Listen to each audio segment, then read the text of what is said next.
വേദിയിലെ സംപൂജ്യ സ്വാമി തൃപ്പാദങ്ങൾക്ക് മുന്നിൽ സാദര പ്രണാമം. വേദിയിലെ മറ്റ് മാനവീയ പ്രമുഖരെ, ഇന്ന് രാവിലെ മുതൽ ഈ ഉപവാസ സമരത്തിൽ മാത്രമല്ല നീതി കിട്ടുന്നതുവരെ നടത്തുന്ന എല്ലാ സമര പരിപാടികളിലും ഒപ്പമുണ്ടാകും എന്നുറപ്പിച്ച് ഇവിടെ ഇരിക്കുന്ന സമര പോരാളികളെ, ബഹുമാനപ്പെട്ട നാട്ടുകാർ, എന്തിനു വേണ്ടി ഇന്ന് ഈ കോതമംഗലത്തിൻ്റെ നഗരഹൃദയത്തിൽ സംപൂജ്യ സ്വാമിജിയുടെ നേതൃത്വത്തിൽ ഹിന്ദു ഐക്യവേദിയുടെ, മഹിളാ ഐക്യവേദിയുടെയൊക്കെ പ്രവർത്തകർ എന്തിനു വേണ്ടി ഇന്ന് ഉപവാസമെടുത്തു എന്ന് കോതമംഗലം നിവാസികളോട് പറഞ്ഞു തരേണ്ട കാര്യമില്ല.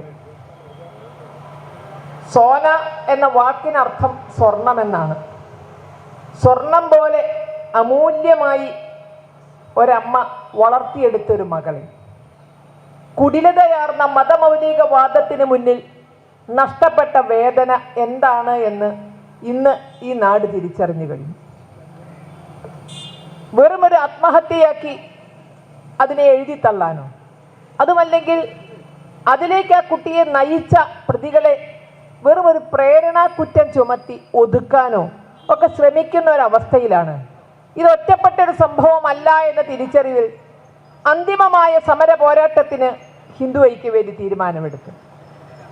വർഷം കുറച്ചായി കേരളത്തിൻ്റെ ഈ കണ്ണീര് നമ്മൾ കാണാൻ തുടങ്ങിയിട്ട്. നേരത്തെ സംപൂജ്യ സ്വാമിജി പറഞ്ഞതുപോലെ പ്രണയം ഉദാത്തമായൊരു വികാരമാണ്, ആരും അതിനെതിരല്ല. ഒരുപക്ഷെ പ്രായത്തിൻ്റെതായ ചില വികാര വിചാരങ്ങളിൽ അതൊക്കെ സംഭവിച്ചു പോവുകയും ചെയ്യും. അതിനെ ആരും എതിർക്കുന്നില്ല. പ്രേമത്തെ തടഞ്ഞ പ്രേമമില്ലാതെ ജീവിക്കരുതൊന്നുമല്ല പറയുന്നത്. പക്ഷേ പ്രേമത്തിന് കണ്ണില്ല മൂക്കില്ല എന്നൊക്കെ പറയുന്നത് പിന്നെ ഇവിടുന്ന് ആ മതം വരുന്നത്? ഇതാണ് പതിറ്റാണ്ടുകളായി ഇവിടുത്തെ ഹൈന്ദവ സംഘടനകളും ക്രൈസ്തവ സംഘടനകളും ഒക്കെ ചോദിക്കുന്ന ഒരു ചോദ്യം. പ്രേമത്തിനും കാമത്തിനൊന്നും കണ്ണുമില്ല മൂക്കുമില്ല എന്ന് പറയുന്നുണ്ട്. എത്ര ഉയർന്ന കുടുംബത്തിലെ കുട്ടിയാണെങ്കിലും, ഒരുപക്ഷെ നമുക്കറിയാം ചങ്ങമ്പുഴയുടെ രമണനിൽ തന്നെ പറഞ്ഞിട്ടുണ്ട് അത്. എത്ര ഉയർന്ന കുടുംബത്തിലെയാണെങ്കിലും ആരോടും ആട് മേയ്ക്കുന്നവനോടാണെങ്കിലും പ്രണയം തോന്നാം എന്നുള്ളത്. അപ്പോൾ അവിടെയൊന്നും കണ്ണും മൂക്കും മറ്റ് ചിന്തകളൊന്നുമില്ല. ഒരുപക്ഷെ സൗന്ദര്യത്തിൻ്റെ ഘടകമില്ല, അവിടെ ഒന്നും വരുന്നില്ല. ഇതൊന്നും വരുന്നില്ല എങ്കിൽ സൗന്ദര്യം പ്രശ്നമല്ല, തൊഴിൽ പ്രശ്നമല്ല, സാമ്പത്തികം പ്രശ്നമല്ല, ഇതൊന്നും പ്രശ്നമല്ല എങ്കിൽ എങ്ങനെയാണ് അവിടെ മതം കയറി വരുന്നത്? ഇതിന് ന്യായമായ ഒരു ഉത്തരം ആർക്കെങ്കിലും തരാൻ സാധിച്ചാൽ ഹിന്ദു ഐക്യവേദിക്ക് പോരാട്ടം അവസാനിപ്പിക്കാം. പക്ഷെ നാളിതുവരെ ഏതെങ്കിലും രക്ഷിതാക്കൾക്ക് തൃപ്തികരമായ ഒരു ഉത്തരം കൊടുക്കാൻ ഇനി ഇതിനെയൊക്കെ അംഗീകരിക്കുന്ന ആർക്കെങ്കിലും സാധിച്ചിട്ടുണ്ടോ? സോന എന്ന പെൺകുട്ടി റമീസിനെ പ്രണയിച്ചതിന് എതിരെയല്ല ഹിന്ദു ഐക്യവേദി ഇന്നിവിടെ ഉപവാസ സമരം നടത്തുന്നതും ശക്തമായ സമര പോരാട്ടങ്ങളിലൂടെ ചിലത് നേടിയെടുത്തേ അടങ്ങൂ എന്ന് പ്രഖ്യാപിക്കുകയൊക്കെ ചെയ്യുന്നത്. സോനയ്ക്ക് റമീസിനെ പ്രേമിക്കാം, അവിടെ പേര് തടസ്സമല്ല, മതം തടസ്സമല്ല. പക്ഷെ നമ്മളിവിടെ കാണുന്നത് എന്താ? രക്ഷിതാക്കളും ബന്ധുക്കളും സുഹൃത്തുക്കളും അടങ്ങുന്ന ഒരു വിഭാഗം. അവിടെയാണ് നമ്മൾ ചിന്തിക്കേണ്ടത്, ഗൗരവമായി ചിന്തിക്കേണ്ടത്. രണ്ട് വ്യക്തികൾ തുടങ്ങി അവസാനിക്കുന്ന ഒന്നല്ല ഇവിടെ പ്രണയം എന്നാണ് നമ്മൾ മനസ്സിലാക്കുന്നത്. ആ വ്യക്തിയുടെ റമീസ് എന്ന കാമുക വേഷം കെട്ടിയാടിയ മതമൗലികവാദിയുടെ മാതാപിതാക്കളും ബന്ധുക്കളും സുഹൃത്തുക്കളും പങ്കെടുത്തുകൊണ്ട് ഈ കുട്ടിയെ മുറിയിൽ പൂട്ടിയിട്ടു എന്ന് കേട്ടിട്ട് കേരളം ഞെട്ടിയില്ല. കേരളത്തിനൊരു ലജ്ജയും തോന്നിയില്ല. ഉത്തരേന്ത്യയിൽ എവിടെയെങ്കിലും എന്തെങ്കിലും സംഭവിച്ച ആരെങ്കിലും പോണ വഴിക്ക് തട്ടിത്തടഞ്ഞ് വീണുവച്ചാൽ അത് ഏതെങ്കിലും ഒരു ഹിന്ദു കണ്ടാൽ മതി. വീണത് മറ്റൊരു മതസ്ഥനാവുക, കഷ്ടകാലത്തിന് അത് കണ്ടതൊരു ഹിന്ദു ആയാൽ പോലും ഈ കേരളത്തിന്റെ തെരുവോരങ്ങൾ വിജൃംഭിച്ചുകൊണ്ട് സമര പോരാട്ടങ്ങൾ പിന്നെ നമ്മൾ കാണുന്നത് ബഹളം, കൂക്കിവിളിയ, അങ്ങോട്ടോട്ടം ഇങ്ങോട്ടോട്ടം. പിന്നെ മറ്റേ റെയിൽവേക്കും അതും അല്ലെങ്കിൽ വിമാന കമ്പനികൾക്കും നല്ല കോളാ. കാരണം എല്ലാവരും ഇവിടുന്ന് വെച്ച് പിടിക്കും വടക്കോട്ട്, എന്താണെന്നറിയാൻ വേണ്ടി. സംഭവം അവിടെ തട്ടി തടഞ്ഞ് വീണത് ആരെങ്കിലും കണ്ടിട്ടേ ഉണ്ടാവുള്ളൂ. അതുപോലെ ഇവിടെ വിഷയമാണ്. പക്ഷെ ഇവിടെ വിദ്യാഭ്യാസം ഉള്ളതാണെങ്കിലും ഇല്ലാത്താണെങ്കിലും പെൺകുട്ടികളുടെ മാനത്തിനൊക്കെ ഒരു വിലയാണ്. പക്ഷെ എന്നാലും ചിന്തിക്കുക, തിരിച്ചറിവുള്ള കുട്ടിയാണ്. ഞാൻ മനസ്സിലാക്കിയിടത്തോളം SSLC, +2 തുടങ്ങിയ എല്ലാ പരീക്ഷകൾക്കും ഫുൾ A+ കിട്ടുകയും മെറിറ്റിൽ തന്നെ TTCക്ക് സെലക്ഷൻ കിട്ടുകയും ചെയ്ത കുട്ടിയാണ്. എളുപ്പമല്ല അപ്പോൾ മെറിറ്റിലൊന്നും TTCക്ക് സെലക്ഷൻ കിട്ടുക എന്ന് പറഞ്ഞാൽ. ആ മെറിറ്റിൽ TTCക്ക് കിട്ടുകയും ചെയ്ത കുട്ടിയാണ്. വിദ്യാഭ്യാസമുണ്ട്, തിരിച്ചറിവുണ്ട്. അറിവ് മാത്രമല്ലല്ലോ, വിദ്യാഭ്യാസത്തിലൂടെ തിരിച്ചറിവും കിട്ടുമെന്നാണല്ലോ പ്രതീക്ഷിക്കേണ്ടത്. അങ്ങനെ ഒരു കുട്ടിയെ പ്രണയിച്ച് വിവാഹ വാഗ്ദാനം നൽകി പ്രലോഭിപ്പിച്ച് സ്വന്തം വീട്ടിലേക്ക് കൊണ്ടുപോയി മാതാപിതാക്കളും ബന്ധുക്കളും സുഹൃത്തുക്കളും പൂട്ടിയിട്ട് മർദ്ദിച്ചു. ഇന്ന് വരെ അതിന് കേസെടുത്തിട്ടില്ല. ആ കുട്ടി കൃത്യമായി തൻ്റെ ആത്മഹത്യാക്കുറിപ്പിൽ എഴുതി. ഇതെന്താ പാഠപുസ്തകത്തിന്റെ നോട്ട് കുടിക്കല ആത്മഹത്യാക്കുറിപ്പ് എന്ന് പറഞ്ഞാൽ? പരീക്ഷയ്ക്ക് പഠിച്ചു കഴിഞ്ഞാൽ ശേഷം കടലക്കച്ചവടത്തിന് കൊടുക്കാനുള്ളതാവുമല്ലോ പലർക്കും നോട്ട് പുസ്തകം എന്ന് പറഞ്ഞാൽ. കടലക്കാർക്ക് പൊതിയാൻ വേണ്ടിയിട്ട് ക്ലാസ്സിലെ പാഠപുസ്തകം പരീക്ഷ കഴിഞ്ഞാൽ മാർച്ച് കഴിഞ്ഞാൽ പുസ്തകം കൊടുക്കാം. അങ്ങനെ ആവശ്യം കഴിഞ്ഞാൽ കടലക്കച്ചവടക്കാർക്ക് കടലാസ് വിലയ്ക്ക് വിൽക്കാനുള്ളത് വെറും ഒരു കടലാസാണോ ആത്മഹത്യാക്കുറിപ്പ്? ജീവിക്കാൻ ആഗ്രഹിച്ച് നേരത്തെ പറഞ്ഞ പോലെ തന്നെ പട്ടിണിയിലും പരിവട്ടത്തിലും തന്റെ ജീവിതം കരിപ്പിടിപ്പിച്ചു കൊണ്ടുവന്ന കുട്ടിയാ. ഇത്രയും ദാരിദ്ര്യവും ബുദ്ധിമുട്ടും ഒക്കെ ഉണ്ടായിട്ട് പഠിക്കുന്നതിൽ ഒരു അല്പം പോലും മടി കാണിച്ചിട്ടില്ല. ആരും പിന്നിൽ നിന്ന് ഉണ്ടാനില്ലാതെയും ഫുൾ A+ വാങ്ങിച്ചൊരു കുട്ടി. അപ്പൊ ജീവിക്കാൻ ആഗ്രഹിച്ചിട്ടാണല്ലോ ഇതൊക്കെ ചെയ്തത്. ജീവിക്കണമെന്നും തന്റെ ജീവിതം ഒരു ശരിക്കും പറഞ്ഞാൽ ഒരു പ്യൂപ്പ ആഗ്രഹിക്കണ പോലെ നല്ല ചിറകുള്ള പൂമ്പാറ്റയായി നാളെ വരണമെന്നൊക്കെ ആഗ്രഹിച്ചിട്ടാണല്ലോ കുട്ടി ഇത്ര നന്നായി പഠിച്ചത്. ജീവിക്കാൻ ആഗ്രഹിച്ച കുട്ടിയാണ്. ആ ജീവിക്കാൻ ആഗ്രഹിച്ച കുട്ടിയുടെ മോഹങ്ങളൊക്കെ ചവിട്ടി മെതിച്ച് കളഞ്ഞിട്ട് ആ കുട്ടി അത് കൃത്യമായി എഴുതിയില്ലേ? തനിക്കും ഇനി വരുന്ന പെൺകുട്ടികൾക്കും നീതി കിട്ടണം എന്ന ആ ഉറച്ച ധാരണയിലായിരിക്കും ആ കുട്ടി അത്രയും കാര്യങ്ങൾ എഴുതിയത്. എന്നെ ഇതുപോലെ മുറിയിൽ കൊണ്ടുപോയിട്ട് പൂട്ടി, എന്നെ മർദ്ദിച്ചു, കൊണ്ടുപോയിട്ട് ഈ കാമുക വേഷം കെട്ടിയവന്റെ വീട്ടിലാണ്. വീട്ടിൽ കൊണ്ടുപോയി മുറിയിലിട്ട് മതം മാറാൻ ആവശ്യപ്പെട്ട് എന്നെ പീഡിപ്പിച്ചു. പറഞ്ഞില്ലേ? പൊന്നാനിയിലേക്ക് കൊണ്ടുപോകാൻ നിർബന്ധിച്ചു. എന്തേ? കടല് കാണാനാ? അതോ ഭാരതപ്പുഴ അറബിക്കടലിൽ ചേർന്ന് കാണാനോ? അതിപ്പോ അവിടെ പോയാൽ മാത്രമല്ലേ കാണാൻ പറ്റുള്ളൂ. ഭാരതപ്പുഴ അറബിക്കടലിൽ ചേർന്നത് കാണാൻ വേണ്ടിയിട്ടോ അല്ലെങ്കിൽ അവിടുത്തെ ബോട്ടിങ്ങിന് വേണ്ടിയിട്ടോ ആയിരുന്നോ പൊന്നാനിക്ക് കൊണ്ടുപോകാന്ന് പറഞ്ഞത്? അങ്ങനെയാണെങ്കിൽ ആ കുട്ടിക്ക് അത് സന്തോഷമുള്ള കാര്യമാണല്ലോ. കാരണം ഒരു കാമുകം വിളിക്കുകയാണ് അവിടുത്തെ ബീച്ചിലേക്ക്, അല്ലെങ്കിൽ അവിടുത്തെ ബോട്ട് സഞ്ചാരത്തിന്, അല്ലെങ്കിൽ ആ ഭാരതപ്പുഴ കടലിൽ ചേരുന്ന ആ കാഴ്ച കാണാനൊക്കെ. കാരണം കാമുകന്മാരെ സംബന്ധിച്ചിടത്തോളം അതൊരു പ്രത്യേക സിമ്പലാണല്ലോ. ഒരു നദി കടലിൽ ചേരുന്ന പോലെ അത്രയും സ്വാഭാവികതയോടെ കാമുകന്മാർ ഒന്നിക്കണമെന്നൊക്കെ ആഗ്രഹിക്കുന്നവരാണല്ലോ. അപ്പൊ ആ ഭാരതപ്പുഴ തമിഴ്നാട്ടിൽ ഉത്ഭവിച്ചൊഴുകി അല്ലെ പൊന്നാനി വരെ വന്ന് പൊന്നാനിയിലെ കടലിൽ ചേരുന്ന പോലെ താൻ എന്റെ ജീവിതം മുഴുവൻ ഇവന് വേണ്ടി സമർപ്പിക്കാമെന്നൊക്കെ വിചാരിച്ചിരിക്കുന്ന കുട്ടിക്ക് അതൊരു ത്രില്ലാണല്ലോ. അപ്പൊ അറബിക്കടലിൽ ഭാരതപ്പുഴ ചേർന്നത് കാണാനല്ല പൊന്നാനിക്ക് വിളിച്ചത്. അല്ലെങ്കിൽ പൊന്നാനിയിൽ കിട്ടണ മീൻ വാങ്ങിച്ചോണ്ട് പോരാമെന്ന് വിചാരിച്ചല്ല പൊന്നാനിക്ക് വിളിച്ചത്. പൊന്നാനിക്ക് വിളിച്ചതിന് വ്യക്തമായ ഉദ്ദേശമുണ്ട്. അവിടെ പോയി മതപഠനം നടത്തണം, മതം മാറ്റണം, മതപഠനം നടത്തണം. എന്തേ? നാളെ വിവാഹത്തിന് തയ്യാറായി, രജിസ്റ്റർ ഓഫീസിൽ വെച്ച് വിവാഹം കഴിക്കാമെന്ന് തയ്യാറായി. സ്വന്തം അമ്മയെയും സഹോദരനെയും ഒക്കെ തന്നെ ഒഴിവാക്കിക്കൊണ്ട് രജിസ്റ്റർ ഓഫീസിൽ വെച്ച് ഇവന്റെ ഭാര്യയാകാമെന്ന് തീരുമാനമെടുത്ത് പോകുന്ന കുട്ടി, ആ കുട്ടി എന്താ പഠിക്കണ്ട? പൊന്നാനി പോയിട്ട് രജിസ്റ്റർ ഓഫീസിൽ വെച്ച് വിവാഹം കഴിക്കുന്നവർക്ക് ആദ്യ രാത്രി എങ്ങനെയാകണമെന്ന ക്ലാസ് പൊന്നാനി കൊടുക്കുന്നുണ്ടോ? വേറെ എവിടെയും കിട്ടാത്ത അത്തരം ക്ലാസ്സുകളാണോ പൊന്നാനി കൊടുക്കുന്നത്? അല്ലെങ്കിൽ വിവാഹവും പൊന്നാനിയിലെ മതപഠന കേന്ദ്രമായിട്ട് എന്താ ബന്ധം? ഇതുവരെ പ്രണയിച്ചത് പൊന്നാനിയിലെ ക്ലാസ് കൊണ്ടായിരുന്നില്ലല്ലോ. പൊന്നാനി പോയി ക്ലാസ് കിട്ടിയിട്ടാണോ ആദ്യം കാമുകനെ? അല്ലല്ലോ. അതുവരെ പറഞ്ഞ കൊച്ചു വർത്തമാനങ്ങൾക്കൊന്നും പൊന്നാനിയിലെ പഠനം വേണ്ടായിരുന്നുവെങ്കിൽ, അതുവരെ കണ്ട സ്വപ്നങ്ങൾക്കൊന്നും പൊന്നാനിയിലെ പഠനം വേണ്ടായിരുന്നുവെങ്കിൽ, വിവാഹത്തിലേക്ക് കിടക്കുമ്പോൾ മാത്രം എന്തിനാ ഈ പൊന്നാനിയിലെ പഠനം? ഇത് കേരളം ചോദിക്കണ്ടേ? ഗൗരവമായി ചോദിക്കണ്ടേ? ആ കുട്ടി കൃത്യമായി എഴുതിയില്ലേ? ആ കുട്ടിയുടെ സുഹൃത്ത് മൊഴി കൊടുത്തില്ലേ? കാരണം പൂട്ടിയിട്ട സമയത്ത് ഫോൺ വഴി ബന്ധപ്പെട്ടിട്ടുണ്ട് സുഹൃത്തിനെ. അതുകൊണ്ട് ആ കുട്ടിയുടെ ജീവൻ കിട്ടി. ഫോൺ വഴി സുഹൃത്തിനെ വിളിക്കാനുള്ള ബുദ്ധി കാണിച്ചത് കൊണ്ട് ആ കുട്ടിയുടെ ജീവൻ കിട്ടി. അല്ലെങ്കിൽ കിട്ടുമായിരുന്നില്ല എന്നുള്ളത് ഉറപ്പാ. കാരണം മതം മാറാൻ തയ്യാറല്ലെങ്കിൽ എവിടെയെങ്കിലും ഒരു അജ്ഞാത ശവമായിട്ട് ഒരു പക്ഷെ അത് കടന്നിരുന്നു. അപ്പൊ ആ കുട്ടിയുടെ തക്ക സമയത്തുള്ള ബുദ്ധി കൊണ്ടാണ് കൂട്ടുകാരിയെ വിളിച്ചത്. ആ കൂട്ടുകാരി മൊഴി കൊടുത്തില്ലേ? വീട്ടുകാർ കണ്ടില്ലേ മർദ്ദനമേറ്റതിന്റെ പാടുകള്? അത് അവൾ എഴുതി വെച്ചില്ലേ? എന്നിട്ടും നാളിതുവരെ അതിലേതെങ്കിലും ഒരു വകുപ്പ് ചേർത്തി കേസെടുത്തോ? കേവലം ആത്മഹത്യാ പ്രേരണ കുറ്റം മാത്രം ചുമത്തിയിട്ട് നാളെ വേണമെങ്കിൽ തേച്ച് മായ്ച്ച് കളയാവുന്ന ഒരു നിസ്സാര കുറ്റമായിട്ട് അതിനെ അവഗണിച്ചു. എന്തുകൊണ്ട്? ഈ നിർബന്ധിത മതപരിവർത്തനം എന്ന ന്യായമായ ഉണ്ടായ സംഭവങ്ങൾ അതിലെഴുതി ചേർത്താൽ അത് നാളേക്ക് തെളിവാണ്. ഇതിവിടെ മാത്രമല്ല, കേരളത്തിൽ ഉണ്ടാകുന്ന ആയിരക്കണക്കിന് സംഭവങ്ങളിലൊക്കെ ഇത് തന്നെയാണ്. എവിടെയും പോലീസുകാർ ഇത് രേഖപ്പെടുത്തില്ല. ഇപ്പൊ കൊട്ടാരക്കരയിൽ നമുക്കറിയാം, ഒരു +2 വിദ്യാർത്ഥിയാ.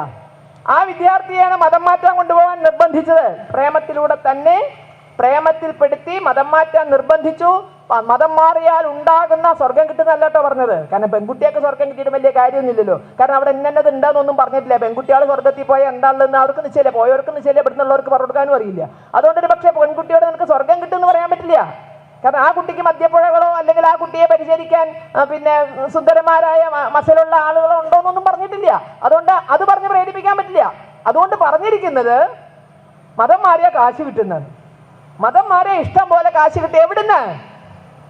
പണ്ട് കനകധാര സ്തോത്രം ചൊല്ലി ശങ്കരാചാര്യര് മറ്റേ സ്വർണ്ണനെല്ലിക്ക പഴിച്ചു എന്ന് പറഞ്ഞതുപോലെ മതം മാറിയാൽ എവിടുന്നാണ് പൈസ വീഴ? ഇടികുടിക്ക് പൊന്നും പണം എന്ന് പറഞ്ഞ് കുളിക്കട പൊന്നും പണിയും ഇതിന്റെ അത്തരം കുടുക്ക കിട്ടുന്നുണ്ടോ? ആരാണ് ആ പണം കൊടുക്കുന്നത്? ആ കുട്ടി ഇത്രയും പറഞ്ഞിട്ട് കേരളം ഞെട്ടിയില്ല, കേരളം അന്വേഷിച്ചില്ല, മാധ്യമങ്ങൾ പുറകെ പോയില്ല. ആരാണ് പണം കൊടുക്കുന്നത്? മതം മാറിയാൽ പണം കിട്ടും, എനിക്ക് എന്റെ പെങ്ങളെ കല്യാണം കഴിക്കാം, നമുക്ക് സുഖമായി ജീവിക്കാം. ഇത് ആ കുട്ടി തുറന്നു പറഞ്ഞിട്ട്, ആ കുട്ടിയുടെ അമ്മ പറഞ്ഞിട്ട് അന്വേഷണം ഉണ്ടായോ? കാരണം അന്വേഷിച്ചാൽ അതിന്റെ പേരിൽ FIR ഇട്ടാൽ നാളെ ലവ് ജിഹാദ് ഉണ്ടെന്ന് പറയേണ്ടി വരും. ഇപ്പൊ പറയുന്നു ലവ് ജിഹാദ് എന്നൊന്ന് കേരളത്തിൽ ഇല്ല. എന്തുകൊണ്ട്? ഒരു കേസിലും ചാർജ് ചെയ്യില്ല. മതപരിവർത്തനം എന്ന ഉദ്ദേശമുണ്ട്. പ്രണയത്തിന്റെ കൊലപാതകങ്ങളിലോ ആത്മഹത്യകളിലോ അല്ലെങ്കിൽ പ്രണയം കൊണ്ട് ജീവിതം തകർന്നതിലോ ഒരു കേസിലും എഴുതി വെക്കില്ല മതപരിവർത്തനം എന്ന ഉദ്ദേശമുണ്ട്. ആയിരങ്ങൾ മതപരിവർത്തനം നടത്തിയത് നമുക്ക് മുന്നിലുണ്ട്. പക്ഷെ ഒന്നും തെളിയിക്കാൻ പറ്റില്ല. ലവ് ജിഹാദിനെ പറ്റി ചോദിച്ചാൽ നമ്മുടെ അന്വേഷണ അധികൃതരൊക്കെ പറയണത് ദൈവത്തെ പോലാന്നാ പറയുന്നത്. എന്താ ദൈവം? ദൈവത്തെ നമുക്ക് അനുഭവിക്കാം, പക്ഷെ കാണാൻ പറ്റുമോ? ദൈവത്തെ അനുഭവിക്കാം, ദൈവമുണ്ട്, ദൈവത്തിനെ നമുക്ക് അനുഭവിക്കാം. പക്ഷെ ഇന്ന് വരെ കണ്ടവർ വളരെ അപൂർവല്ലേ, കാണാൻ പറ്റില്ല. ഇതുപോലെയാണ് അത്ര ലവ് ജിഹാദ്. അതിന്റെ ദുരിതം എല്ലാവരും അനുഭവിക്കുന്നുണ്ട്. അതിനെപ്പറ്റി അറിയാവുന്നവരൊക്കെ അത് ഭയന്ന് തന്നെയാണ് ജീവിക്കണത്. പക്ഷെ എന്നാലും ലവ് ജിഹാദ് എന്നൊന്നുമില്ല. ഇനി പേരിത് വേണ്ടപ്പോ നിങ്ങൾ എന്ത് പേര് വേണേ വിളിച്ചോ, ഞങ്ങൾക്ക് ഈ പേരിനോടൊരു ബന്ധമൊന്നുമില്ല. ലവ് ജിഹാദ് ഞങ്ങൾ എതിർക്കുന്നത് ഈ പ്രണയത്തിന്റെ പേരിൽ നടക്കുന്ന നിർബന്ധിത മതപരിവർത്തനത്തെയാണ്. പേര് എന്ത് വേണം കിടാം. അതൊരു ധർമ്മയുദ്ധമായത് കൊണ്ടാണ് ജിഹാദ്. അതിന്റെ വാക്കതാണ്. സ്നേഹം ഉപയോഗിക്കുന്നതുകൊണ്ട് രണ്ടും കൂടെ ചേർത്ത് ലവ് ജിഹാദ് എന്ന് പറയുന്നേ ഉള്ളൂ. ആ പദം തന്നെ ഉപയോഗിച്ചോളൊന്നും ഒരു വാശിയില്ല.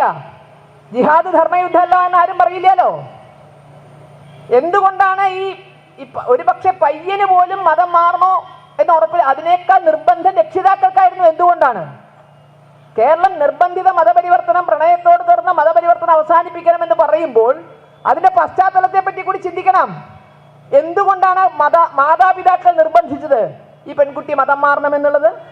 അത് മതശാസനയാണ്, അത് മതഗ്രന്ഥത്തിലുള്ളതാണ്, അത് മതം അവരെ നിർബന്ധിതമാക്കുന്നതാണ്. ഒരു മുസ്ലിം ചെറുപ്പക്കാരൻ വിവാഹം കഴിക്കുന്നെങ്കിൽ മതം മാറ്റി മുസ്ലിം ആക്കിയതിന് ശേഷമേ വിവാഹം കഴിക്കാവൂ എന്നുള്ളത് മതനിയമമാണ്. ഇത് ചർച്ച ചെയ്യണ്ടേ നമ്മള്? ഇപ്പൊ ചർച്ച ചെയ്തില്ലെങ്കിൽ, പൂട്ടിയില്ലെങ്കിൽ ഞങ്ങൾ ഭയക്കുന്നു. എന്താ ഭയക്കണം എന്നറിയാമോ? ഇപ്പൊ കഴിഞ്ഞ ദിവസം അല്ലെ, കോടതികളെല്ലാം നമുക്ക് ചോദ്യം ചെയ്യാൻ പാടില്ലാത്തതാണ്. കോടതി വിധികളെ എല്ലാം അംഗീകരിക്കുകയും വേണം. കഴിഞ്ഞ ദിവസം സുപ്രീം കോടതിയിൽ നിന്ന് വളരെ പ്രശസ്തമായ ഒരു വിധിന്യായം നമ്മളൊക്കെ ചർച്ച ചെയ്തു. 15 വയസ്സ് അല്ലെങ്കിൽ ശാരീരിക പ്രായപൂർത്തിയായാൽ മുസ്ലിം പെൺകുട്ടിയൊക്കെ ഇഷ്ടമുള്ളവരുടെ കൂടെ ജീവിക്കാം, ഇഷ്ടമുള്ള പോലെ വിവാഹം കഴിക്കാം, ബന്ധപ്പെടാം.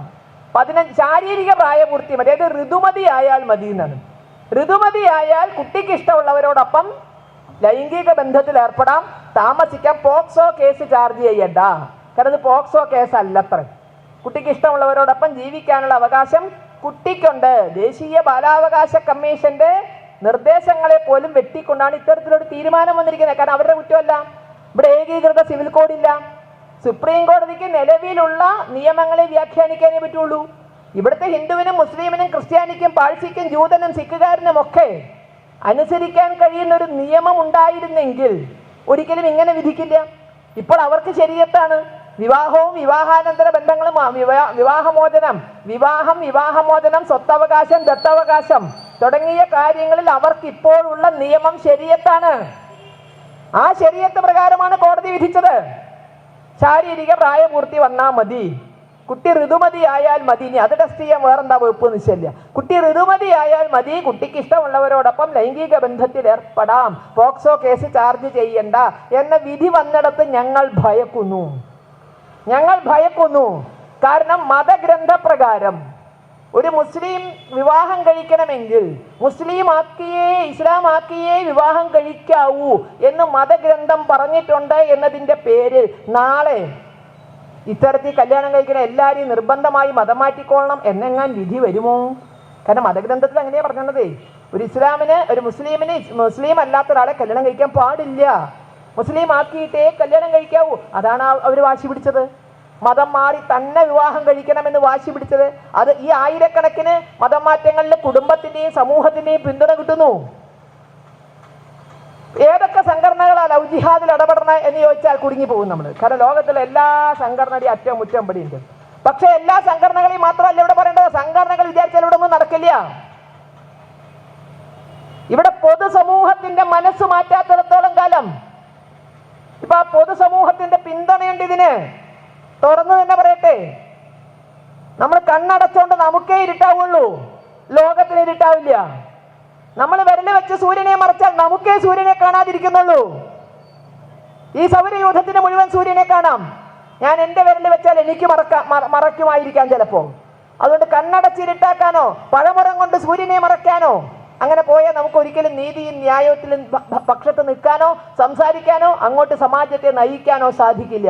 അതുകൊണ്ട് തന്നെ പറയട്ടെ, ഏതെങ്കിലും പോപ്പുലർ ഫ്രണ്ടോ, അത് നിരോധിക്കപ്പെട്ട പോപ്പുലർ ഫ്രണ്ടോ, അതിന്റെ തന്നെ മറ്റൊരു രൂപമായ SDPI അല്ലെങ്കിൽ അതിന്റെ വനിതാ വിഭാഗമോ അതിന്റെ വിദ്യാർത്ഥി വിഭാഗമോ ഇനി അതും അല്ലെങ്കിൽ ഇവരൊന്നും വിചാരിച്ചാൽ ഇവിടെ മാറ്റം നടത്താൻ സാധിക്കില്ല. ഇവിടെ സമൂഹത്തിന്റെ ഇസ്ലാമിക സമൂഹത്തിന്റെ മനസ്സ് ഈ വിഷയത്തിൽ മാറി വന്നേ മതിയാകുള്ളൂ. ഒറ്റ ചോദ്യമാണ്. ഈ കുട്ടിയെ പൂട്ടിയിട്ട വീട്ടില് മർദ്ദിച്ച വീട് റമീസിന്റെ വീട്. അവർ ഒരു മഹല്ലിലെ ആളുകളല്ലേ, ഒരു പള്ളിയിൽ പോകേണ്ടവരല്ലേ? ഇത് ശരിയല്ല എന്നൊരു വാക്ക് ഞങ്ങൾ ആഗ്രഹിക്കുന്നു അവിടെ നിന്ന് കേൾക്കുമെന്നുള്ളത്. നേരെ മറിച്ച് ഇപ്പൊ ഇവിടെ തിരിച്ച് മതം മാറാതെ അവരെ വിവാഹം കഴിച്ചിരുന്നു എങ്കിൽ ആ മഹല്ലുകാർ ചോദിക്കുമായിരുന്നില്ലേ? അവരെ പേടിച്ചല്ലേ ഇവർ മതം മാറണമെന്ന് പറയണത്? അവരെ പേടിച്ചല്ലേ ഇവർ മർദ്ദിച്ചത്? ഈ കുട്ടിയെ മതം മാറാതെ ക്രിസ്ത്യാനിയായി തന്നെ വീട്ടിലേക്ക് കൊണ്ടുപോയിരുന്നു എങ്കിൽ അടുത്ത വെള്ളിയാഴ്ച നിസ്കരിക്കാൻ ചെല്ലാൻ ആ വീട്ടുകാർക്ക് പറ്റുമായിരുന്നോ? അവരുമായ മഹലിലുള്ളവർ സഹകരിക്കുമായിരുന്നോ? അപ്പൊ അത്തരത്തിലുള്ള ഊരുവിലക്കുകൾ ഇന്നും നടക്കുന്നില്ലേ? ഈ മൈൻഡ് മാറാത്തിടത്തോളം കാലം സംഘടനകളെ കുറ്റപ്പെടുത്തിയിട്ട് കാര്യമില്ല. സംഘടനകൾക്ക് ഇഷ്ടം പോലെ പണം വരുന്നുണ്ട്. അവർക്ക് ലക്ഷ്യം വേറൊന്നുമല്ല, പണം ഇഷ്ടം പോലെ, ഇതിന്റെ പേരിൽ ഇഷ്ടം പോലെ ഉണ്ടാക്കാൻ. അത്രമല്ലേ മതം മാറിയ പണം കിട്ടുന്നുള്ളത്? തല എണ്ണി തന്നെ പണം പുറത്തുനിന്ന് വരുന്നുണ്ട്. അതിനുവേണ്ടി വേഷം കെട്ടാനും പ്രണയ നാടകങ്ങൾ ആടാനും അതിന് വിവാഹം കഴിക്കാനും വിവാഹം കഴിച്ചാൽ താമസിക്കാൻ വീട് കൊടുക്കാനും ബാക്കി എല്ലാം പറ്റുന്ന വിധത്തിലുള്ള സംവിധാനങ്ങൾ ഇവിടെയുണ്ട്. അത് നേരത്തെ പറഞ്ഞ പോലെ കണ്ണടച്ച് ഇരുട്ടാക്കിയിട്ടൊന്നും കാര്യമില്ല. വ്യക്തികൾക്ക് തോന്നുന്ന പ്രണയത്തിൽ സംഘടനയ്ക്ക് എന്താ ഉത്തരവാദിത്വം എന്ന് ചോദ്യം ആരെങ്കിലും ചോദിച്ചിട്ടുണ്ടോ? രണ്ട് വ്യക്തികൾ തമ്മിൽ പ്രണയിക്കുമ്പോഴേക്കും എവിടുന്ന 10-50 ബൈക്കുകളിൽ സംഘടനയുടെ ആളുകൾ എത്തുന്നത്? അവർ ഈ പ്രണയമായിട്ട് എന്താ ബന്ധമുള്ളത്? അവര് കൊണ്ടുപോയി താമസിപ്പിക്കുന്നു, അവര് കൊണ്ടുപോയി ബാക്കി കാര്യങ്ങൾ ചെയ്തു കൊടുക്കുന്നു. അപ്പൊ സംഘടനകൾ ഇതിന്റെ പുറകിലുണ്ട്, ശരിയാണ്. പക്ഷേ സംഘടിത സമൂഹമായ ഇസ്ലാമിക സമൂഹത്തിന്റെയും പൗരോഹിത്യത്തിന്റെയും മൗനാനുവാദം ഒഴിവായാൽ ഈ സംഘടനകൾക്ക് ഇവിടെ ഒന്നും ചെയ്യാൻ സാധിക്കില്ല. പക്ഷെ ഇപ്പോൾ അവരുടെ മൗനാനുവാദം ഈ വിഷയത്തിലുണ്ട്. ഒരുപക്ഷെ അവർ പറഞ്ഞാകില്ല ഇതൊന്നും ചെയ്യുന്നത്, പക്ഷെ ഒരു മൗനാനുവാദം ഉണ്ട്. അത്തരത്തിൽ മതം മാറ്റിയെടുത്ത ഏതെങ്കിലും ഒരു കാര്യത്തിൽ അരുത് എന്നൊരു വാക്ക് വരുമോ? ഇല്ലല്ലോ. കാരണം അത് മതശാസനയാണ്, മതഗ്രന്ഥത്തിൽ പറഞ്ഞിട്ടുള്ളതാണ് അത്തരത്തിൽ മാറ്റണമെന്നുള്ളത്. അപ്പൊ കാലം മാറിയപ്പോൾ തന്ത്രങ്ങളെ മാറിയുള്ളൂ. 1915 മാപ്പിള ലഹളയ്ക്കും 6 വർഷത്തിന് മുമ്പ് മഹാകവി വള്ളത്തോൾ നാരായണ മേനോൻ എഴുതിയ ഒരു കവിതയുണ്ട്. മൂടി വെച്ചിട്ടൊന്നുമില്ല. സാഹിത്യമഞ്ജരി 1-ാം ഭാഗത്തിൽ 5-ാം കവിതയായി അതുണ്ട്. സാഹിത്യമഞ്ജരി 1-ാം ഭാഗത്തിൽ 5-ാമത്തെ കവിത. ഒരു നായർ സ്ത്രീയും മുഹമ്മദീയനും എന്നാണ് കവിതയുടെ പേര്. ഒരു നായർ സ്ത്രീയും മുഹമ്മദീയനും. കേരളം എന്ന പേർ കേട്ടാൽ അഭിമാന പൂരിതമാകണം, അല്ലെ ഭാരതം എന്ന പേർ കേട്ടാൽ അഭിമാന പൂരിതമാകണം അന്തരംഗം, കേരളമെന്നു കേട്ടാലോ തിളക്കണം ചോര എന്നെഴുതിയ വള്ളത്തോൾ നാരായണ മേനോൻ എഴുതിയ ഒരു നായർ സ്ത്രീയും മുഹമ്മദീയനും എന്നൊരു കവിതയുണ്ട്. ഇപ്പോഴത്തെ ലവ് ജിഹാദിന്റെ വിഷയത്തിൽ നമ്മൾ പഠിക്കേണ്ട കവിതയാണ്. കാരണം 1915 ഇതുണ്ട്. അന്ന് വള്ളത്തോൾ വേഷത്തെയും മറ്റുമാണ് പറയണത്. വട്ടത്താടി അല്ലെ, ചുവന്ന കണ്ണ്, കൂർത്ത മറ്റേ പിരിച്ചു വെച്ച മീശ എന്നൊക്കെ പറഞ്ഞാണ് ആളെ ചിത്രീകരിക്കുന്നത്. കാലഭാഷ്യത്തെയും തള്ളിക്കളയാൻ ശക്തിയുള്ള മുഹമ്മദീയൻ എന്നൊക്കെ പറഞ്ഞാ പറയണത്. കാരണം അന്ന് തക്കിയയില്ല. അന്ന് എന്താണോ ആ വേഷത്തിൽ വരുന്നു, പിടിച്ചോണ്ട് പോകുന്നു, ഉപയോഗിക്കുന്നു, പിടിച്ചോണ്ട് പോകുന്നു, ഉപയോഗിക്കുന്നു.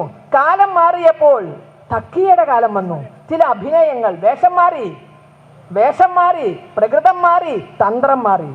ഇന്നൊരു പക്ഷെ നിർബന്ധ ബുദ്ധിയെ പിടിച്ചുകൊണ്ടുപോകലല്ല, അവിടെയാണ് സ്നേഹമെന്ന, അവിടെയാണ് പ്രണയമൊക്കെ. 1915 പ്രണയം വേണ്ടിയിരുന്നില്ല. വള്ളത്തോൾ പ്രണയത്തെ പറ്റി ഒന്നും പറഞ്ഞിട്ടില്ല. തിരുവില്ലാമല ക്ഷേത്രത്തിൽ ഏകാദശി തൊഴാൻ പോകുന്ന, തിങ്കളാഴ്ച തൊഴാൻ പോകുന്ന ഒരു സ്വാധിയോടാണ് ക്രൂരത ചെയ്യാൻ വന്നത്.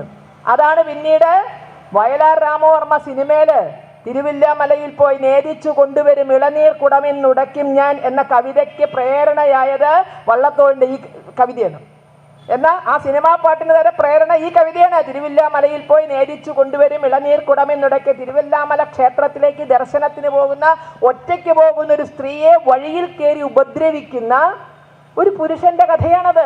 ഹെഡിങ് കൊടുത്തത് നായർ സ്ത്രീയും മുഹമ്മദീയനും. ഇന്നത്തെ സാഹചര്യത്തിൽ പഠിക്കണം. അപ്പൊ 1915 വേഷം കൊണ്ട് തിരിച്ചറിയാമായിരുന്നു. അതുകൊണ്ട് ഈ വേഷം കണ്ടത് ആ കുട്ടി ഞെട്ടിപ്പോയി. അമ്പലത്തിലേക്ക് പോകുന്ന ആ സ്ത്രീ വേഷം കണ്ടത് ഞെട്ടിപ്പോയി. മുൻകരുതലെടുത്തു. തന്നെ എന്തൊക്കെയോ ചെയ്യാൻ പോകുന്നു എന്നതിന്റെ മുൻകരുതലെടുത്തു. ആ വേഷം കണ്ടപ്പോഴേ തിരിച്ചറിഞ്ഞു, കണ്ണ് കണ്ടപ്പോഴേ തിരിച്ചറിഞ്ഞു, താടി കണ്ടപ്പോഴേ ഇന്ന് വേഷത്തിൽ തിരിച്ചറിയാൻ പറ്റില്ല, ഭാവത്തിലോ ഭാഷയിലോ. കാരണം ഇത് തക്കിയകളുടെ കാലഘട്ടമാണ്. തക്കിയ അറിയാം, പലർക്കും അറിയാം. അത് വേഷം കെട്ടാണ്. ഇത് തക്കിയകളുടെ കാലഘട്ടമാണ്. ആ തക്കിയകളുടെ കാലഘട്ടത്തിലാണ് വിദ്യാസമ്പന്നരായ നമ്മുടെ പെൺകുട്ടികൾ വരെ ഈ കെണിയിൽ ചെന്ന് വീഴുന്നത്. അന്ന് ആ വീട്ടമ്മ കെണിയിൽ വീണില്ല. കരിക്ക് വെട്ടാനാന്ന് പറഞ്ഞ് കത്തി മേടിച്ച് പണി കൊടുത്തു. ആ കഥ അവസാനിക്കുന്നത് അങ്ങനെയാണ്. തന്റെ കൂടെ വരുമെന്ന് വിശ്വസിച്ച് കരിക്ക് വാങ്ങിച്ചു കൊടുക്കുകയാണ്. കരിക്ക് വാങ്ങിച്ചു കൊടുത്തപ്പോൾ ഇവക്ക് എന്ത് ചെയ്യണമെന്നൊരു പിടുത്തമല്ലേ. അപ്പൊ പറഞ്ഞു, കരിക്ക് വെട്ടാൻ എനിക്ക് കത്തി വേണമെന്ന് പറഞ്ഞു. അരയിൽ സ്ഥിരം കത്തി തിരികെ നടക്കണ ആള് കത്തി എടുത്ത പെൺകുട്ടിക്ക് കൊടുത്തു, കരിക്ക് ചെത്തിക്കോളാൻ പറഞ്ഞിട്ട്. പക്ഷെ അവള് ചെത്തിയത് കരിക്കായിരുന്നില്ല. അതാണ് അത് ബാക്കി നമ്മൾ വായിച്ചറിയാം. അപ്പോ അങ്ങോട്ട് സർക്കാർ ആഗ്രഹിക്കണത് പെൺകുട്ടികൾ അങ്ങനെ പെരുമാറണമെന്നാണോ അവർ രക്ഷപ്പെടണമെങ്കിൽ? ഇപ്പോൾ എല്ലാവരും പറഞ്ഞല്ലേ, സ്കൂളുകളിലൊക്കെ ഇനി മറ്റെന്താണ്, നമുക്ക് എല്ലാവർക്കും ശാരീരിക ആരോഗ്യം ഉണ്ടാക്കാൻ സൂംബ നൃത്തം വേണം, പിന്നെ കളരി പഠിക്കണം, കുങ്ഫു പഠിക്കണം. എന്താ ഉദ്ദേശിക്കുന്നത്? മക്കളെ നിങ്ങൾ രക്ഷപ്പെടണേ നിങ്ങളേ ഉള്ളൂ, ഞങ്ങളില്ല എന്നാണോ? നിങ്ങൾ രക്ഷപ്പെടണേ നിങ്ങൾ കളരി പഠിച്ചോ, നിങ്ങൾ രക്ഷപ്പെടണേ നിങ്ങൾ കുങ്ഫു പഠിച്ചോ, നിങ്ങൾ രക്ഷപ്പെടണേ നിങ്ങൾ ആയുധം പോക്കറ്റിലിട്ട് നടന്നോ. ഇവിടുത്തെ സ്ത്രീകൾ ആയുധം പോക്കറ്റിലിട്ട് നടക്കണോ? സൈക്കോളജിസ്റ്റിനെ കൂടെ നടക്കണോ? കാരണം ഈ നടക്കണാന്റെ ഉദ്ദേശം എന്താ, ഈ ചിരിക്കണാന്റെ ഉദ്ദേശം എന്താണെന്ന് അറിയില്ലല്ലോ. ഇവ മാരീജനാണോ പൊന്മാനാണോ എന്നറിയാൻ വേറെ വഴിയൊന്നുമില്ലാതെ മുമ്പിൽ വരുന്ന മാരീജനാണോ പൊന്മാനാണോ എന്നറിയാൻ സൈക്കോളജിസ്റ്റിനെ ഹിപ്നോട്ടൈസ് ചെയ്യാൻ സൈക്കോളജിസ്റ്റിനെ കൊണ്ട് നടക്കണോ? അതോ ഭരണകൂടം ആ കുട്ടികൾക്ക് നീതിക്കുണ്ടാവുമോ? ഒരു 10 കേസ് മര്യാദയ്ക്ക് ശിക്ഷിച്ചാൽ 11ാമന് ഭയം ഉണ്ടാവില്ലേ? എന്തുകൊണ്ടാണ് ശിക്ഷിക്കാത്തത്? ആരെയാണ് ഇവര് ഭയക്കണത്? 140 MLA കേരള നിയമസഭയിൽ ഉണ്ടല്ലോ. എങ്ങനെ എതിർക്കുക അല്ലേ? എങ്ങനെ എതിർക്കുക? ആരൊക്കെ കോഴി ആരൊക്കെ പൂവൻ കോഴി എന്നൊരു പിടുത്തമില്ലാത്ത അവസ്ഥയിലപ്പം നിൽക്കണത്. നമ്മൾ കേരളം നാണം കെട്ട കഥകളാണ് നമ്മൾ ചർച്ച ചെയ്തുകൊണ്ടിരിക്കുന്നത്. സ്ത്രീകളോട് എന്തെങ്കിലും ഒരു പരിഗണന ഇവിടുത്തെ രാഷ്ട്രീയത്തിനുണ്ടോ? സ്ത്രീകളോട് മര്യാദയ്ക്ക് പെരുമാറുക എന്നത് ധാർമ്മികതയാണെന്ന് വിശ്വസിക്കുന്നുണ്ടോ? ഇപ്പൊ ചിന്തിച്ചു നോക്കൂ. സ്ത്രീകളോട് അപമര്യാദയായി പെരുമാറി എന്നതിന്റെ പേരൊരു യുവ നേതാവ് പാർട്ടി സ്ഥാനം രാജിവെച്ചു. സ്ത്രീകളോട് അപമര്യാദയായി പെരുമാറി എന്നതിന്റെ പേരിൽ പാർട്ടി സ്ഥാനം രാജിവെച്ചു, MLA സ്ഥാനം രാജിവെച്ചില്ല. ഏതിനാ പവിത്രത കൂടുതൽ? MLA സ്ഥാനം രാജിവെച്ചില്ല. അപ്പോ കേരള നിയമസഭയ്ക്ക് ലവ് ജിഹാദിനെതിരെ നിയമം പാസാക്കാൻ കഴിയുമോ? സ്ത്രീകളെ അപമാനിച്ച ഒരുത്തിന് സ്വന്തം സ്ഥാനം രാജിവെക്കണമെന്നില്ല. തുടർന്നുകൊണ്ട് പോകാൻ, രാജിവെപ്പിക്കാൻ ആർക്കും കഴിയൂല. അവിടെ കടിച്ചു തൂങ്ങി കിടക്കാം. പാർട്ടി സ്ഥാനം രാജിവെച്ചു. കാരണം പാർട്ടിക്കുള്ള വിശുദ്ധത MLA പദവിക്ക് വേണ്ട. അങ്ങനെ ഒരു നിയമസഭയിൽ നിന്ന് നീതി പ്രതീക്ഷിക്കാമോ? ഭാരത മാതാവായി ഭാരതത്തെ കണ്ടാൽ, ഭാരത മാതാവിനെ പൂജിച്ചാൽ, അതിന്റെ പേരിൽ അലർജി എടുക്കുന്ന രാഷ്ട്രീയക്കാർക്ക് അമ്മയുടെ കണ്ണീരിന്റെ വില അറിയോ? അമ്മമാരുടെ മാനത്തെ കാക്കാൻ പറ്റുമോ? അവരുടെ വിഷമം എന്താ? ഭാരതത്തെ അമ്മയായി കണ്ടു എന്നുള്ളതാണ്. ഭാരതത്തെ അമ്മയായി, സ്ത്രീയായി കണ്ടു. ആ ഒറ്റ വിഷമാണല്ലോ. എവിടെയെങ്കിലും ആരെങ്കിലും ഭാരതമാതാവിന്റെ ഫോട്ടോ വെക്കുന്നുണ്ടോ? ആരെങ്കിലും വിളക്കത്തിക്കുന്നുണ്ടോ, ആരെങ്കിലും പൂവിടുന്നുണ്ടോ എന്ന് ചോദിച്ചത് തെണ്ടി നടക്കുകയായിരുന്നില്ലേ ഇവിടുത്തെ രാഷ്ട്രീയക്കാര്? അതിന്റെ പേര് കോലാഹലം ഉണ്ടാക്കിയായിരുന്നില്ലേ, ബഹളം ഉണ്ടാക്കിയായിരുന്നില്ലേ? കാരണം അമ്മ എന്ന് പറഞ്ഞാൽ ഉപഭോഗ വസ്തു മാത്രമാണ് അവർക്ക്. അവിടെ തന്നെ ലവ് ജിഹാദിനെ എതിർക്കാൻ ചെറുവിരലനക്കാൻ ഇവർ മടിച്ചു പോണത്.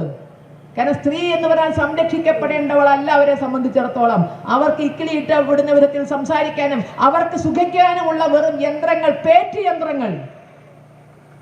അങ്ങനെ കാണുന്ന ഒരു നാട്ടിൽ, അങ്ങനെ കാണുന്ന ഒരു രാഷ്ട്രീയത്തിൽ നീതി കിട്ടണമെങ്കിൽ കിട്ടാത്ത നീതി പിടിച്ചെടുത്തേ നമുക്ക് മതിയാവുള്ളൂ. കാരണം തന്നെ കൊണ്ടു തരുമെന്ന് നമുക്ക് പ്രതീക്ഷിക്കാൻ സാധ്യമല്ല. അങ്ങനെയാണ് കാര്യങ്ങൾ ഗതി കടക്കുന്നത്. ഇപ്പൊ നമ്മൾ ഈ ചർച്ച ചെയ്ത കേസുകളൊന്നും അല്ല ലവ് ജിഹാദിലുള്ള, ആയിരങ്ങളാണ്. രക്ഷപ്പെടുത്തിയതിന്റെ കണക്കുകൾ നേരത്തെ ഇവിടെ പറഞ്ഞു, സ്വാഗത പ്രഭാഷണത്തിൽ സൗഷാദി പറഞ്ഞു. രക്ഷപ്പെടുത്തിയവരുടെ കണക്കുകൾ അമ്പരിപ്പിക്കുന്നതാണ്. ഹിന്ദു ഐക്യവേദിയും വിശ്വ ഹിന്ദു പരിഷത്തും ആർഷവിദ്യാ സമാജവും അങ്ങനെ പല പല സംഘടനകൾ ഓടുന്നതാണ് ഇതിന്റെ പിന്നാലെ. ഞങ്ങളുടെയൊക്കെ കയ്യിൽ നിന്ന് വെട്ടിച്ചു കൊണ്ടുപോകുന്നത് ഇതുപോലുള്ള കെണിയിൽ പെടുള്ളൂ. ഞങ്ങൾ അറിയാത്തതും ഞങ്ങളുടെ കയ്യിൽ നിന്ന് വെട്ടിച്ചു കൊണ്ടുപോകുന്നതുമായ കേസുകളാണ് ഇതുപോലെ അപകടത്തിൽപ്പെടുന്നത്. തുറന്നു പറഞ്ഞുകൊണ്ട് ഞങ്ങൾക്കൊരു മടിയില്ല. രക്ഷിക്കാനുണ്ടായിരിക്കും, സാധ്യമായ വിധത്തിലൊക്കെ തന്നെ രക്ഷിച്ചിരിക്കും. അതിന് എങ്ങനെ എതിർത്താലും അതിന്റെ പേരിൽ മതമൗലികവാദികൾ എന്ന് പറഞ്ഞാലോ വർഗീയവാദികൾ എന്ന് പറഞ്ഞാലോ ഭയമില്ല. രക്ഷിക്കാൻ കഴിയുന്ന കേസുകളൊക്കെ തന്നെ ഈ ജിഹാദികളുടെ കയ്യിൽ നിന്ന് അമ്മ പെങ്ങന്മാരെ രക്ഷിച്ചെടുത്തിരിക്കും. അതിനൊക്കെ തന്നെയാണല്ലോ ഞങ്ങൾ സംഘടനാ പ്രവർത്തനം നടത്തുന്നത്. പക്ഷെ അത് മാത്രമല്ല വേണ്ടത്, ഇതിനൊക്കെ നമുക്ക് നിയമം പോലെ നിർത്തണം. കാരണം ഇത് നേരത്തെ പറഞ്ഞ സ്വാഭാവികമായ പ്രണയമല്ല. ലണ്ടനിൽ വെച്ചൊരു ആഹ്വാനം നടത്തേണ്ട ഈ KP ഫറൂഖ് എന്നൊരു മതമൗലികവാദി വർഷങ്ങൾക്ക് മുമ്പ് 2007 ലണ്ടനിൽ വെച്ച് നടത്തിയ ഒരു ആഹ്വാനമുണ്ട്. നമ്മളെല്ലാം അത് ചർച്ച ചെയ്തതാ. KP ഫറൂഖിന്റെ ആഹ്വാനം എന്തായിരുന്നു? ആഹ്വാനം എന്നറിയാമോ?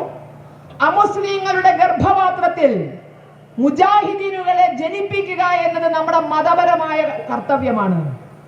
അമുസ്ലിങ്ങളുടെ ഗർഭപാത്രത്തിൽ മുജാഹിദീനുകളെ, മതത്തിന് വേണ്ടി പോരാടാനുള്ള തീവ്രവാദികളെ ജനിപ്പിക്കുക എന്നത് നമ്മുടെ മതപരമായ ദൗത്യമാണ്.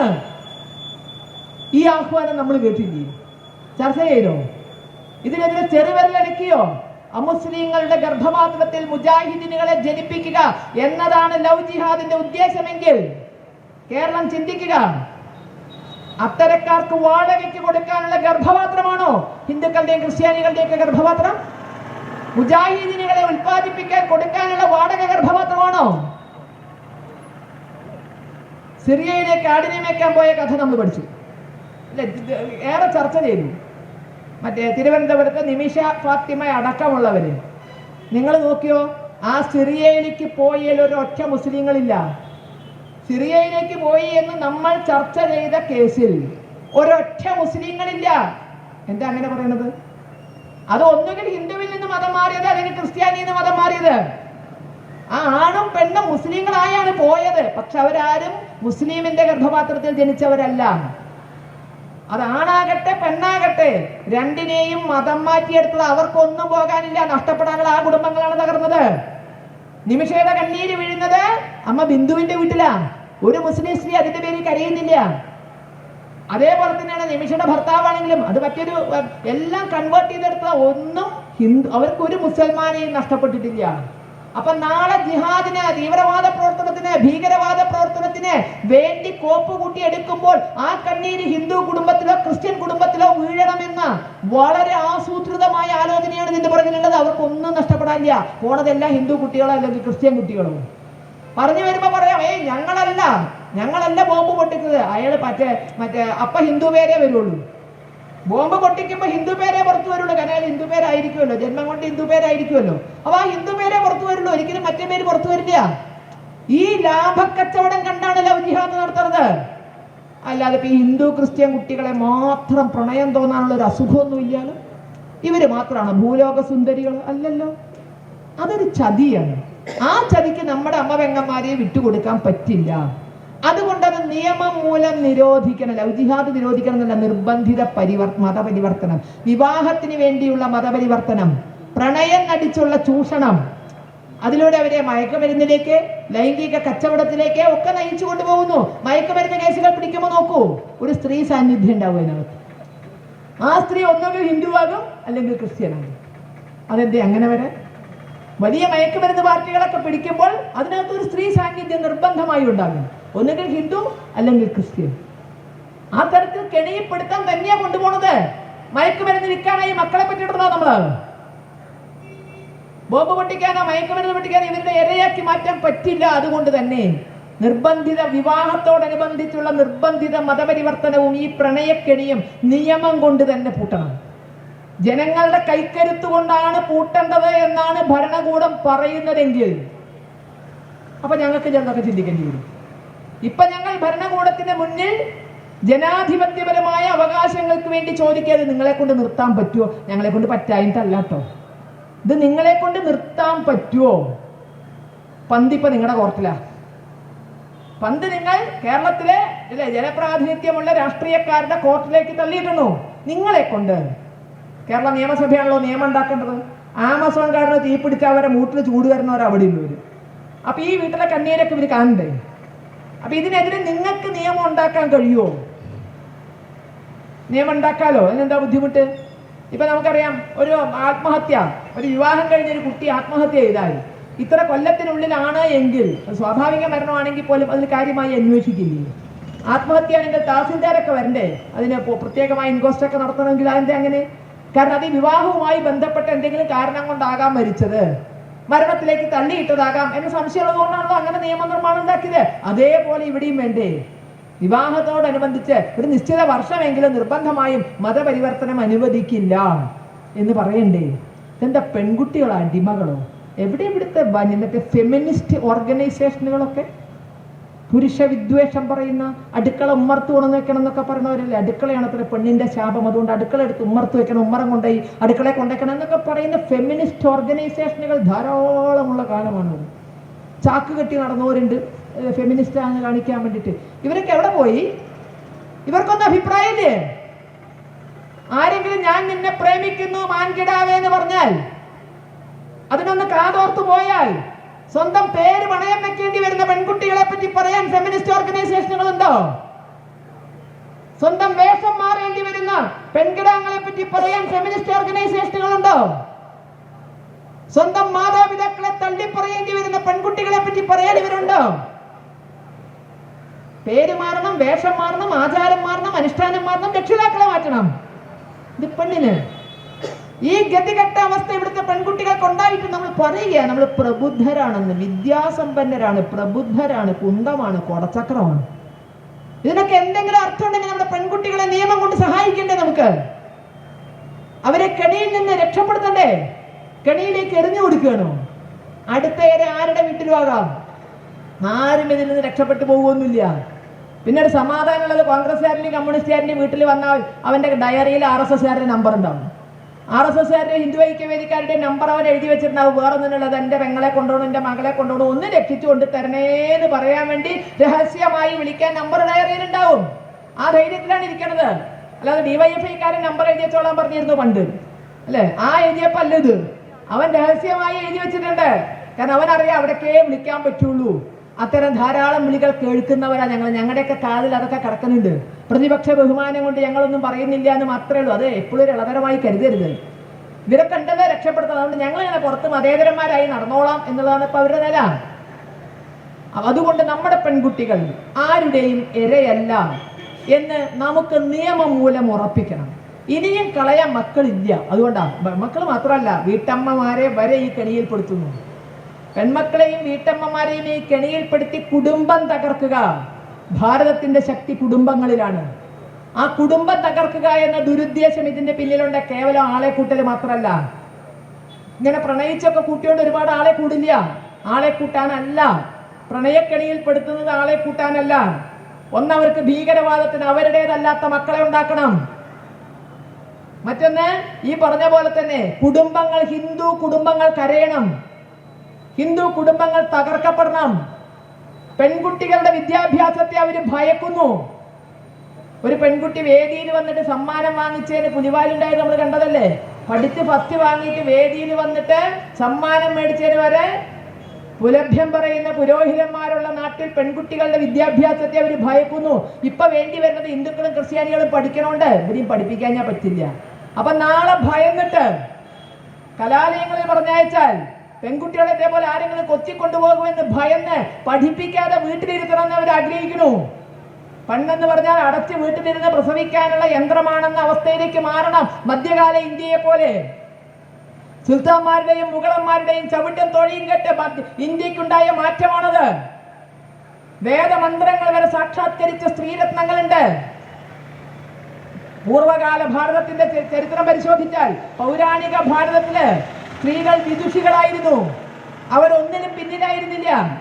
ദശരഥ മഹാരാജാവിനോടൊപ്പം യുദ്ധരംഗത്ത് വരെ കൈകേയി ചെല്ലുന്നുണ്ടോ നമ്മൾ മനസ്സിലാക്കിയിട്ടുണ്ട്. അപ്പൊ യുദ്ധരംഗത്ത് നിന്ന് പോലും സ്ത്രീകൾ പിന്മാറിയിരുന്നില്ല. എന്ന സ്ഥലത്ത് നിന്ന് സ്ത്രീകൾ മുഖം മറച്ച് വാതിലിന് പിന്നിലൊളിച്ച് ബാല്യകാല വിവാഹവും നടത്തി അടിമകളായി കഴിയേണ്ട അവസ്ഥ മധ്യകാല ഇന്ത്യയിൽ വന്നെങ്കിൽ ഇസ്ലാമിക ഭരണം ഉണ്ടാക്കിയ ഗതികേടാണത്. സുൽത്താന്മാരും മുഗളന്മാരും ഭരിച്ചതിന്റെ ഗതികേടാണ് നമ്മൾ അനുഭവിച്ചത്. അതിലേക്ക് നമ്മളെ കൊണ്ടുപോവുകയാണ്. സ്ത്രീ വിദ്യാഭ്യാസത്തിൽ നിന്ന് നമ്മൾ പിന്മാറണമെന്ന ദുരുദ്ദേശം. ദീർഘനാൾ ഇത്തരം ബുദ്ധിമുട്ടുകൾ സഹിച്ചാൽ നമ്മളും നമ്മുടേതായ എങ്ങനെ പെൺകുട്ടികളെ നഷ്ടപ്പെടുത്താണ്ടിരിക്കാൻ, പഠിച്ചില്ലേലും വേണ്ടില്ല ആർക്കെങ്കിലും കെട്ടിച്ചു കൊടുക്കാം. നേരത്തെ കാലത്ത് കെട്ടിച്ചു കൊടുത്ത് അവരെ സുരക്ഷിതമാക്കാൻ നോക്കിയാൽ അവരുടെ സ്വപ്നം കണ്ടു. ഈ പറഞ്ഞില്ലേ 15 വയസ്സാവണേന്റെ ശാരീരിക പ്രായപൂർത്തി വന്നാൽ ഇഷ്ടപ്പെട്ട ആളുടെ കൂടെ ജീവിക്കാം എന്നൊക്കെ പറയുന്ന ദുരവസ്ഥ നിയമം മൂലം ഉണ്ടാവുന്നു ഇവിടെ. അതുകൊണ്ട് ഒരുപാട് കണ്ണീര് കണ്ട് മടുത്തിട്ട് ഇനി കരയാൻ ഞങ്ങൾക്ക് മനസ്സില്ല. കണ്ണീര് കാണാത്ത സമൂഹത്തിന് മുന്നിൽ കരഞ്ഞിട്ട് എന്താ കാര്യം? എത്ര അമ്മമാര് കരഞ്ഞു, എത്ര പേർ മുഖ്യമന്ത്രിയുടെ അടുത്ത് ചെന്നു, എത്ര പേർ അതാത് കാലത്ത് ആഭ്യന്തരമന്ത്രിമാരെ കണ്ടു, എത്ര പേർ മാധ്യമങ്ങൾക്ക് മുന്നിൽ പൊട്ടിക്കരഞ്ഞു. ആ കണ്ണീര് കാണുമ്പോൾ അവരെ കാർത്തു ചിരിച്ചു.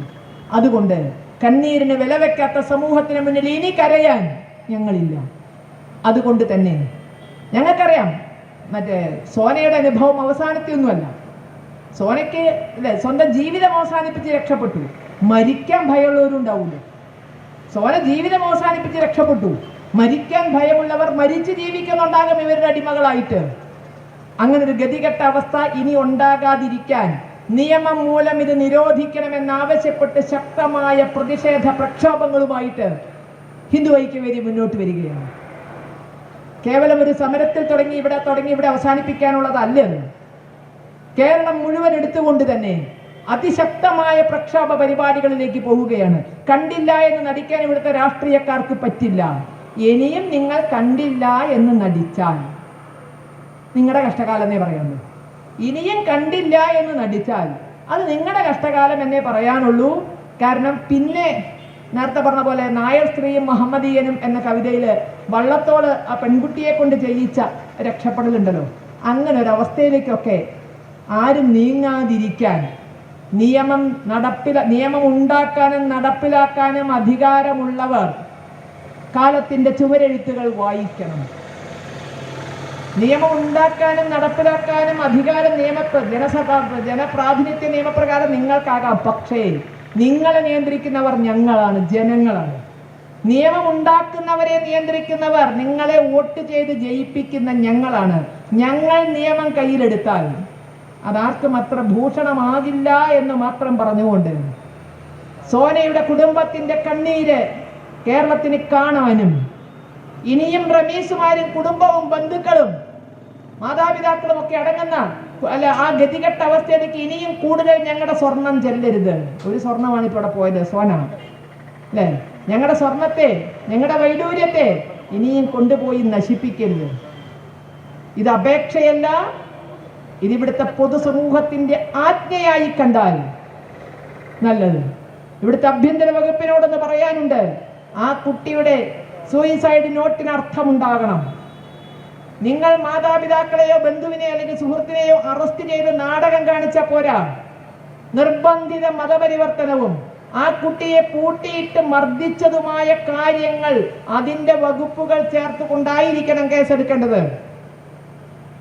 കണ്ണിൽ പൊടിയിട്ട് എന്തെങ്കിലുമൊക്കെ കാര്യങ്ങൾ നടത്തിയാൽ പോരാ, അവർക്കെതിരെ ഇത്തരം വകുപ്പുകൾ ചേർത്ത് തന്നെ കേസിടണം. ഞങ്ങൾ പുറകെ ഉണ്ട് എന്ന് മാത്രം ഒരു ചെറിയ സൂചന തന്നുകൊണ്ട് ഞാൻ എൻ്റെ വാക്കുകൾ അവസാനിപ്പിക്കുന്നു. നിങ്ങൾക്ക് നന്ദി. വന്ദേ മാതരം.